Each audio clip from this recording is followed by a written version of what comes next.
langue politique bi moo di tëddee. Mohamed gis nga li nga xamante ne moom la ñu teg. ci presse bi. ku yem ci éléments yooyu rek. li Sonko wax di nga ko fustiger. su boobaa da ngay wax ne kii dafay indi ay problème mu beddi ay problème mu waasu. wante li muy loolu mu wax noonu. dafa am lu ko jiitu loolu boo ko ci génnee rek wax ji day détourné wu. parce que bi muy commencé son discours. il a parlé en disant que Sénégal nañ moytu daanu ci piège bi nga xamante ne moom la ñu Macky Sall nar a dugal. parce que mu ne Casamance mosuñu xam problème waaso mosuñu xam problème mu division. nañu moytu di wax di proférer discours yoo xam ne ni dafay indi xajaloo. donc ba muy wax c'était un discours rassembleur. léegi nag ci njeexital bi ci la wax ne Macky Sall dafa am problème ak waa Casamance yi. notamment avec les Joola. te loolu gis nga soo dégloo par exemple xale yi nga xam moom lañ jàppoon ci événement yi. daf ci am ay xale yu génn wax ne. ñenn ñi bi ñu leen di jàpp suñ la waxee ni nga tudd nga ne Sagna wala nga joxe tur boo xam sa consonance wala jéeme ñu ne Joola daal lay jël teg na. déclaration. kooku y a quelqu'un qui a déclaré ça. te pourtant nit ñi bàyyiwuñ ci xel. te loolu c'est extrêmement grave. c'est-à-dire que donc wax jooja ak lii Sonko di wax dafa mel ni dafay firndeel li nga xam ne moi je suis contre les discours ethnicistes. mais aussi comportement ethniciste nañ ko bàyyi te aussi le même Macky Sall bi nga xam ne moom lay wax loolu. en 2019 campagne à Bignona Macky Sall am na lu mu waxoon loo xam ne c'était extrêmement grave dafa génnoon presque Casamance Sénégal parce que dane bu fekkee ne Casamance bëgg na dugg ci koom-koomu Sénégal va intégrer le développement économique du Sénégal votez pour moi ça signifie que donc Casamance intégré wul c'est-à-dire bokkul sax Sénégal parce que wax jooju aussi dis na disaay boo xamante ni nit ñi dañ ko fàtte te am na fi ñu fi taxaw aussi daal di ne képp koo xamante ni da nga contre troisième mandat bi ñun pël yi nañ jël suñuy machette ak suñuy jaasi xeex loolu ça veut dire que donc discours ethniciste yi en réalité ba mu commencé yàgg na ñi fiy wax chaque jour ay problème mu ay titres fonciers ñooñu aussi ça c'est des discours ethnicistes man nag du ko ça vienne mu jógee ci Ousmane Sonko mu jógee ci Macky mu jógee ci ñoom Farba Ngom mu jógee feneen man je suis contre le discours ethniciste wante aussi presse bi nañu moytu di jël ay fragments de texte parce que texte boo gis boo koy analyser mënoo ko analyser par rapport li nga xamante ne moo tënk texte boobu mais boo ci coppatee li nga xamante moo la neex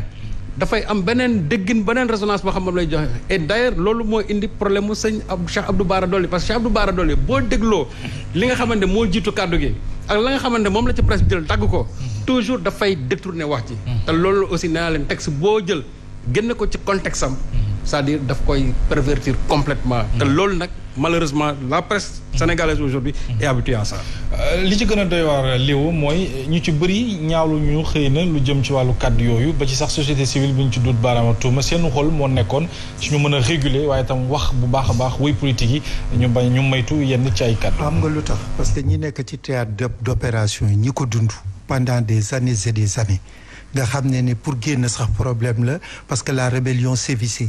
loolu yëpp dafay amoon mais en réalité su ñu waxee ne que si on parle de la Casamance su dee dafa am réprimande en réalité c'est Abdou Diouf qui l'a orchestré parce que dama toog ak Sidi Badji di ko laaj parce que je voulais emmagasiner le maximum d'informations ci moom il m'a dit Léopold c'est moi qui ai créé Attica l'aile Attica parce que pourquoi bu ñu wàccee drapeau bi dañ leen poursuivre jusque dans le dernier retranchement mu ne ma il y a eu des gens yoo xam ne barigo ndox la ñuy jël ñu dugal leen fa noyauté leen carrément c'était tellement mu ne ma c'était tellement féroce que finalement si la créé Attica mais depuis Attica ñëwee Ziguinchor c'est une région boo xam ne dafa tombé en décadence en réalité parce que tey jii les gens l'ont vécu dans leur chair da ngay toog ba si yàgg nga gis char de combat yi romb wala jékki-jékki nga gis rebelle yi romb donc les gens ils étaient dans la psychose des choses donc c'était tellement difficile que nga xam ne ni que tey jii suñu toogee ce qu'on doit faire muy Sonko muy Macky Sall c'est un discours d'apaisement surtout en Casamance parce que ñoom ñaar nu ñu doon ay ennemis ils doivent se retrouver sur la question de la Casamance pour que ñu mun ko wax parce que loolu c'est une question de gentleman c'est une question de sagesse c'est une question d'élévation de l'esprit parce que c'est une région boo xam ne mortifère où il y a presque toutes les races ne serait-ce que pour ça rek déjà Ziguinchor mérite véritablement que ñoom ñu jiboo ci seen biir mais autour de la crise casamançaise ñu wax Léo ci sommet des chefs d'État ak gouvernement jëm ci wàllug mise en œuvre ressources 20e reconstitution des fonds ñu duppee ko IDA 20 bu groupe banque mondiale ay engagement yu am solo daan nañ ko fay jël soxal relance économie africaine yëpp waaye itam accès universel jëm ci wàllug énergie fii ak atum 2030 ba ci sax financement yi ci ay projet yu mag a mag yooyu lekk wala boobu lekk sommet ka ñu fa teewaloon bokk na ci Younoussa Baldé la Gène. déclaration bu Ndakaaru di ab woote boo xam ne day firnde nii rek engagement yu njiitu réew yu Afrique am ngir relancer lii di koom-koom réew Afrique yi. à cet effet. ci noonee jël nañu ay engagement ngir baral liggéey bi dina tax ñu atténuer choc yi di ñëw. atténuer les chocs futurs. njiitu réew yi jël nañu engagement tamit ni daañu fexe seen kéem kattan ngir nit ñu bëri ci Afrique am courant laata atum 2030. avec les ressources de l'IDA. ak ressources IDA 2020 yi nag dañuy investir ci priorité yi soxal développement Afrique loolu ngir relever yenn défis yi yu mel ni changement climatique yi fragilité bi waaye it lu soxal dégradation environnement bi. de l'environnement. waaye ngir li ni mel mun a antu faw ñu am leadership. dans ce cadre nous appelons. looloo tax ñuy sàkku ci réew Afrique yi ñu def ay coordination yu am solo ngir ñu mun a utiliser bu baax a baax ressources yu tukkee ci IDA 20 bi. et équitable des ressources de l'IDA 20. cycle bu IDA 2020 mu ngi soxal atum 2022 jàpp 2025 koppar gi ñu xayma ko ci lu toll ci juróom benn téeméeri milliards ci suñu xaalis. Younoussa Baldé jërëjëf ay chef d'état yu bari teewoon nanu boobu lekk ndaje ci discours am nag njiitu réew mi moom président de la République Macky Sall daa dinay woo partenaire bi di IDA 20 ci ñu mën a considérer tabaxel bu baax a baax ressources yi nga xam ne mettre nañ ko ci disposition réewu Afrique yi ñu bañ ko def rek ni ay bor ndax su boobaa dina am solo lool ñu teewlu ko moom président Macky Sall. À nos urgences et à nos priorités.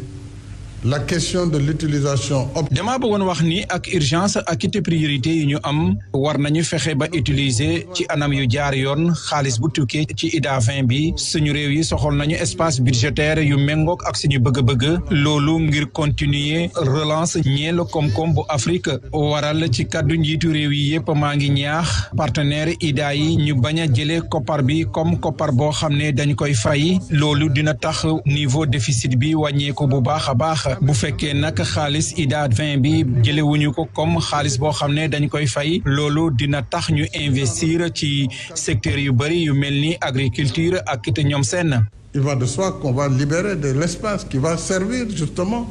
à financer l'agriculture, à financer la santé. ñu wax ci wàllug jur gi nag ak race xar bi ñu duppee Bizet daal nañ koy dugal ci mim réew di Sénégal jur gi ñu dénk wàllug élevage ak production animale daal na ci jot ñaar ci yu jigéen ak benn ci bu góor ambassadeur bu France ak bu Sénégal ambassadeur bu France fii ci réewum Sénégal moom moo ko dalloo race Bizet boobee nag xamee nañu ko ci capacité am ci produire ndawal ak itam lu ñu duppee soow wala meew mu doon ak initiative bu am solo jëm ci wàllug production ak liy yokk wàllu amélioration lu jëm ci wàllug jur gi xar yooyu itam daan nañ ko yóbbu ci centre d'impulsion pour la modernisation de l'élevage à Makhana ca région bu Saint-Louis ñu teewlu ci Ali Saleh Diop. génétique xar yii ñi nga xam ne indi nañ leen race bi tudd Bizet fa nga xam ne fa la soqeekoo ci France dafa am melokaan boo xam ne dafa xaw a nuru ak sunu barab yi nga xam ne moom la ñuy def élevage benn ñaareel bi également wax nañu ne yor ko jafewul ci dundam ñetteel bi climat ba nga xam ne également moom la nekk foofu dund xaw naa méngoo ak fii li nga xam ne nag gën a amati solo pour ñun race la boo xam ne mën naa am ndawal bu baax a baax mën naa am met na ngay fexe ba nga xam ne li nga koy jàppale mu gis ci boppam xar moo xam ne am na ndawal am mën naa indi meew tamit buñ ko joxee suñu éleveurs yi danañ ci am intérêt bu tax ñu gën koo jàpp. mu nekkoon jëriñ ji Ali Sali Diop ñu wax ci junni fan yu njëkk soxal tout tànk bi juddu yees lu am solo la ci nekkinam ñu bàyyi ko xel institut pédiatrie sociale université Cheikh Anta Diop bu Dakar daal nay organiser ab journée d'information ak sensibilisation surtout ci situation santé ak surtout bien-être yu xale yooyu ndax jàpp nañ ne période bi ni mel ñu ci ëpp ci ñoom dañuy am jafe-jafe jëm ci wàllug anémie te li koy waral bokk na ci ñàkk suivi bi ak gungewuk léeg-léeg waajur yi dañ ci teewlu ajurutay si ñi nga ma teewoon ca boobu lañ dajee. dunduk doom aadama lu ci gën a bari ci ëmb bi lay commencé. ni fan yu jëkk yi ci dund nit xam nañ ne léegi loolu moo gën a am solo. bu baaxee wala mu bon daf lay topp ba ngay dee même